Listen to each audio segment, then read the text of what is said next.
नमस्कार दोस्तों, स्वागत है एक बार फिर हमारे मयूर एकेडमी यूट्यूब चैनल पर। और बात करेंगे आज हम सेकेंड ग्रेड शिक्षक भर्ती के प्रथम प्रश्न पत्र, जो कि सबके लिए समान होता है, जीके का प्रश्न पत्र। उसमें हम बात करेंगे राजस्थान के इतिहास, जिसमें कला और संस्कृति टॉपिक है। सब्जेक्ट राजस्थान के इतिहास और कला संस्कृति। उसमें एक नंबर टॉपिक है राजस्थान में प्राचीन संस्कृति सभ्यता, जो आपको मुख्य रूप से 4 सभ्यता दी गई है: कालीबंगा, आहड़, गणेश्वर और बेराट सभ्यता। इन सभ्यताओं में महत्वपूर्ण प्रश्नों का हम यहाँ पर बात करेंगे।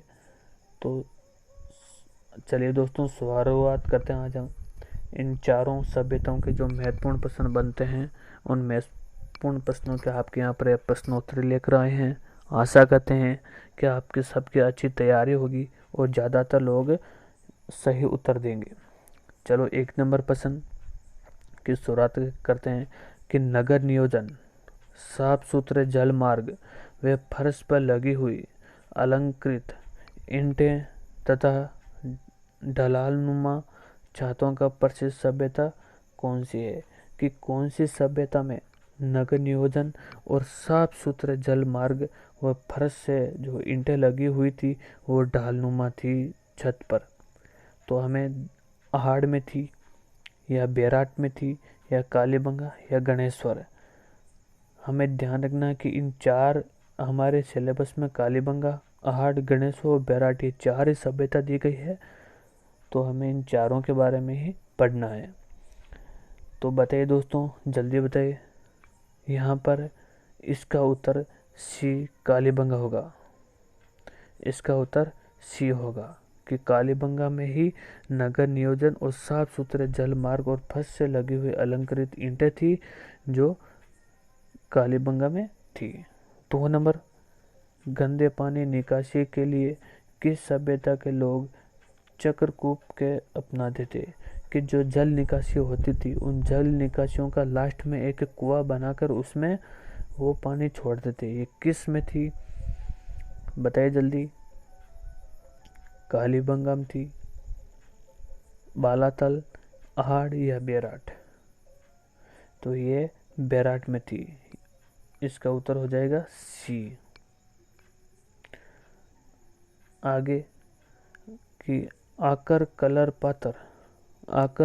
पात्र शैली के प्रमाण कहाँ से प्राप्त हुए? कालीबंगा, बेराट, आहड़ या गणेश्वर? तो इसका उत्तर हो जाएगा बेराट सभ्यता से। आपको पता है, बेराट सभ्यता से ही हमें अशोक के शिलालेख, बाबरू शिलालेख प्राप्त हुए थे, और वहीं से ही आलर कलर का पात्र शैली भी प्राप्त हुआ था। 4 नंबर दोस्तों, चलिए अब ठीक है। आहड़ सभ्यता के संदर्भ में कौन सा कथन गलत है? कि जो आहड़ सभ्यता कहाँ है? हमें ध्यान रखना, आहड़ सभ्यता उदयपुर में। उदयपुर में आहड़ नदी या आहड़ नदी के किनारे है। इनमें कौन सा कथन गलत है? तो हमें ध्यान रखना, वहाँ से अनाज के भंडार हुए, मर्त भांड पात्र, गोल कोठे मिले। 2 नंबर ऑप्शन है। इस स्थल पे यूनानी देवताओं के अपोलो की आकृतियां प्राप्त हुई। 3 नंबर, इस सभ्यता में गंधार शैली के प्रमाण मिले। 4 नंबर ऑप्शन कि आहड़वासी उल्टी तपाई शैली को अपनाते थे। चलिए दोस्तों, जल्दी बताएं। तो इसका कौन सा कथन गलत है? गलत के बारे में बताना है। तो इसमें गलत ये है कि इस पात्र में गंधार शैली के प्रमाण मिले। तो इस शैली में गंधार शैली के प्रमाण हमें नहीं मिले, इसलिए इसका उत्तर सी हो जाएगा।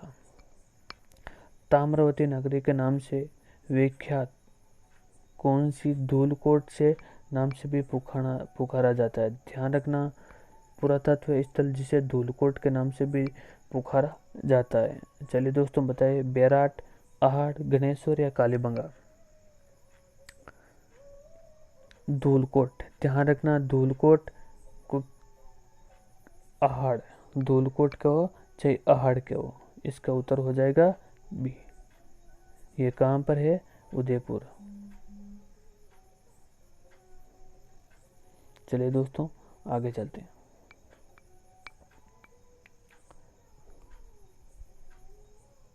6 नंबर प्रश्न है कि त्रिरत्न और स्वास्तिक चिन्ह दहिये के चिन्ह हमें कहाँ से प्राप्त हुए? स्वास्तिक मतलब ये, ठीक है, ये हमें कहाँ से प्राप्त हुए? बेराट से हुए, गणेश्वर से हुए, भागौर से हुए या रंगमहल से हुए? तो दोस्तों इसका सही उत्तर ए हो जाएगा, बेराट से ही हमें त्रिरत्न, स्वास्तिक चिन्ह और दहिये के चिन्ह प्राप्त हुए थे। दहिया के। 7 नंबर प्रश्न कि राजस्थान की किस सभ्यता को प्रसाधन, सौंदर्य प्रेमी सभ्यता के नाम से भी पुकारा जाता है? तो आहड़ सभ्यता को, कालीबंगा को, बेराट को और पीलीबंगा। तो हमें ध्यान रखना कि राजस्थान में सौंदर्य प्रेमी सभ्यता के नाम से हम कालीबंगा सौंदर्य और प्रेम सभ्यता के नाम से भी जाना जाता है। 8 नंबर प्रश्न, निम्नलिखित में से कौन सा स्थल प्राचीन मत्स्य जनपद की राजधानी था? मत्स्य जनपद की राजधानी कौन सा स्थल था? बेराट, बयाना, गरदड़ा और नगरी। हमें ध्यान रखना कि मत्स्य जनपद की राजधानी बेराट थी।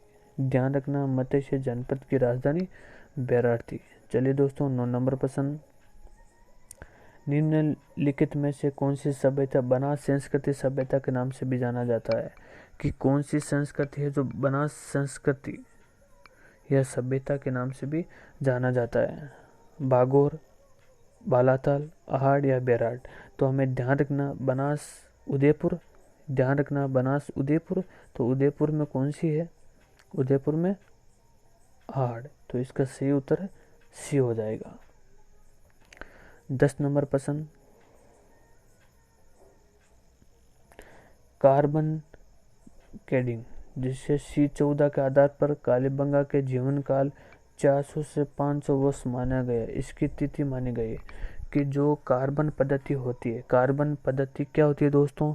कि कोई सा भी स्थान ये कितना वर्ष पुराना है उसकी अगर हमें जानकारी चाहिए तो वो कार्बन डेटिंग पद्धति के द्वारा पता लगा सकते हैं। और जो कालीबंगा थी इसमें C14 नामक कार्बन डेटिंग पद्धति का प्रयोग किया गया था जिसका जीवन काल 400 से 500 वर्ष माना गया। ये इसकी तिथि क्या मानी गई थी? इसकी तिथि मानी गई थी, ये हमें बताना है। तो इसकी तिथि 2300 ईसा पूर्व मानी गई थी। इसका ए सही उत्तर हो जाएगा। आगे बात करते हैं 11 नंबर प्रश्न में कि निम्नलिखित में से कौन से एक पुरातात्विक आहड़ सभ्यता से संबंधित नहीं है? कि आहड़ सभ्यता से संबंधित नहीं है, हमें ध्यान रखना नहीं है का। तो ऑप्शन देखिए, रतन चंद्र अग्रवाल, अक्षय कीर्ति व्यास, कैलाश चंद्र दीक्षित और SD सांकलिया। तो हमें ध्यान रखना कैलाश चंद्र दीक्षित थे, वो आहड़ से संबंधित नहीं थे। तो इसका सही उत्तर सी हो जाएगा। बेराट से प्राप्त भाबरू का शिलालेख अशोक के बौद्ध होने का सिद्ध करता है। यह वर्तमान में किस संग्रहालय में सुरक्षित है? कि जो जयपुर में भाबरू शिलालेख प्राप्त हुए थे, बेराट से प्राप्त हुए थे, वो अभी किस संग्रहालय में सुरक्षित पड़े हैं? तो इलाहाबाद संग्रहालय, पटना, कलकत्ता या चेन्नई? तो ये कलकत्ता संग्रहालय में अभी सुरक्षित पड़े हैं जो कि जयपुर से प्राप्त हुए थे। राजस्थान की वह सभ्यता जो ताम्रयुगीन सभ्यता की जननी मानी जाती है। मोस्ट प्रश्न है, अच्छा प्रश्न है, ये हर परीक्षा में लगभग पूछा भी जाता है, 1-2 परीक्षा छूट के। तो हमें ध्यान रखना कि कौन सी सभ्यता को ताम्र युगीन सभ्यता की जननी माना जाता है। तो जननी किसको माना जाता है? गणेश्वर सीकर में, गणेश्वर सीकर। आगे चलते हैं। 14 नंबर पसंद कि यूनानियों द्वारा मिनांडर की मुद्राएं तथा इंडो ग्रीक यूनानी शासकों के सिक्के कहाँ से प्राप्त हुए? कालीबंगा, बेराट, आहड़ या गणेश्वर? जल्दी बताएं दोस्तों। तो इसका उत्तर हो जाएगा बी, बेराट से ही यूनानियों के जो सिक्के थे, इंडो ग्रीक यूनानी के सिक्के अशोक भाब्रू शिलालेख के समय मिले थे। पूरा स्थल आहड़ किस वंश को अपनी राजधानी के रूप में अपनाया? जो कि आहड़ पुरातत्व स्थल था, उन्होंने किस वंश के अपने राजधानी के रूप में? तो ध्यान रखना तक गुहिल वंश थे जिन्होंने, इसका उत्तर हो जाएगा डी, गुहिल वंश थे जिन्होंने आहड़ को अपने राजधानी मानी थी। राजस्थान में स्थित हड़प्पाकालीन स्थल कालीबंगा में पुरातत्व उत्खनन कार्य कब प्रारंभ हुआ था? ये बड़ा महत्वपूर्ण प्रश्न है दोस्तों। हर परीक्षा में लगभग ये पूछा भी जाता है कि जो हड़प्पाकालीन सभ्यता कालीबंगा है, हड़प्पाकालीन स्थल कालीबंगा, उसका पुरातत्व उत्खनन काल कब प्रारंभ हुआ था? तो हमें ध्यान रखना था 1961 में। इसका उत्तर हो जाएगा ए। चलिए आगे चलते हैं प्रश्न संख्या 17 की तरफ।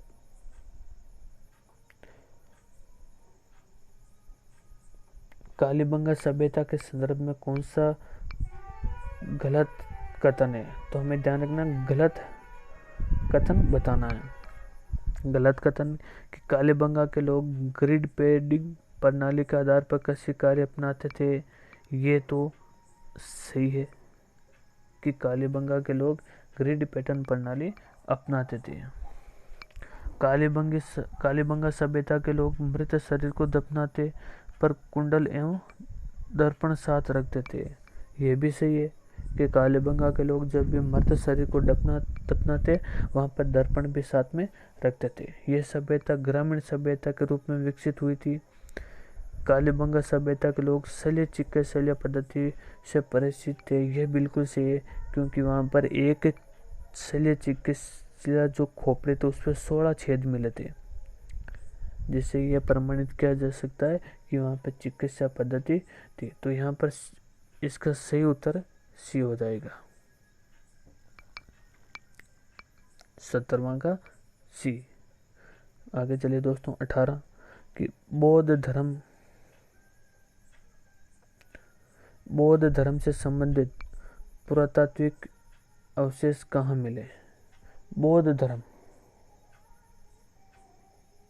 ध्यान रखना ये बौद्ध धर्म, ये भी प्रश्न कई बार पूछा जाता है। तो बौद्ध धर्म हमें सीधा ध्यान रखना चाहिए बेराट से हमें बौद्ध धर्म के अवशेष मिले। डॉक्टर दयाराम साहनी ने सर्वप्रथम बेराट के किस स्थल का उत्खनन किया था? जो बेराट में है डूंगरियां हैं, बहुत सारी डूंगरी है, जैसे बिजक की पहाड़ी, भीम डूंगरी, गणेश डूंगरी। ये जो डूंगरी है उन्होंने सर्वप्रथम दयाराम साहनी ने किस स्थल का? तो ध्यान रखना बिजक की पहाड़ी सर्वप्रथम उत्खनन कार्य शुरू किया था। भीम डूंगरी नहीं, गणेश डूंगरी नहीं और भूमची डूंगरी में भी नहीं किया था, गणेश डूंगरी में नहीं और भीम डूंगरी। सबसे पहले बिजक की डूंगरी में उत्खनन कार्य शुरू किया था। राज्य के किस सभ्यता को धोलावीरा गुजरात के समकक्ष रखा जाता है? कि किस सभ्यता है जो धोलावीरा के समकक्ष रखा जाता है? जल्दी बताइए। कालीबंगा, गणेश्वर, आहड़ या बालाताल? तो इसका सही उत्तर हो जाएगा बी, गणेश्वर सभ्यता को गुजरात में जो धोलावीरा है उसके समकक्ष रखा जाता है।